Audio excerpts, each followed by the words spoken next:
Halo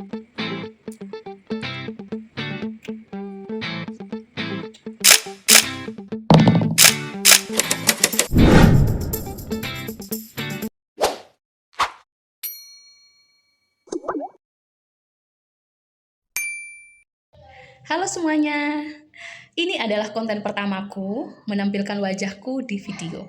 Kenapa? Karena aku mengenal lebih dekat teman-teman, begitu juga dengan sebaliknya.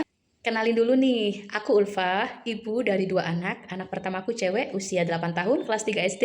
Anak keduaku cowok, usia baru masuk 3 tahun. Moms, sama dengan kebanyakan dari kalian, sekarang aku berada di fase berjuang di roller coaster, yaitu di dunia parenting. Aku tahu aku capek, aku tahu kamu juga capek, aku tahu, aku pusing, aku bingung. Aku juga tahu, kamu juga pasti pusing, pasti bingung di fase ini. Tema pertamaku yaitu tentang The Terrible Two. Apa sih The Terrible Two itu? Istilah ini sekarang lagi booming nih di Amerika Serikat. Terrible Two itu adalah fase perkembangan anak dari usia 1-3 tahun, tetapi puncaknya ada di usia 2 tahun.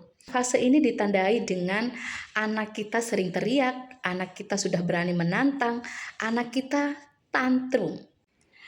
Tahu nggak sih Mom, kenapa di usia 2 tahun ini anak kita sering tantrum, sering mengatakan no atau tidak atau enggak, kemudian juga sering teriak-teriak? Kita harus tahu ya, bahwa di usia 2 tahun ini perkembangan otak anak sangat pesat. Di usia 2 tahun ini anak sudah mulai menyadari bahwa anak itu adalah individu yang sudah memiliki kemauan sendiri. Tapi sayangnya kemauan yang besar ini tidak diikuti oleh cara bicara atau kosakata. Jadi ketika kita minta anak, "Nak, yuk tidur siang, sudah waktunya bobo." No. Loh, kenapa? Kan sudah waktunya bobo. Tambah teriak, "No." Anak itu bisa mengungkapkan no, tapi tidak bisa menceritakan alasannya apa. Padahal di balik no itu dia punya alasan. Seandainya dia bisa bicara dan memiliki banyak kosakata, anak akan bilang, "No, adek masih ingin bermain." Itu. Tetapi kadang orang tua sudah terpancing dan frustasi sehingga mengulang membuat anak menjadi tantrum. Tapi yang perlu kita ketahui adalah anak tantrum atau mengatakan no itu bukan cara anak untuk melawan kita. Melainkan itu adalah cara anak untuk berkomunikasi dengan kita.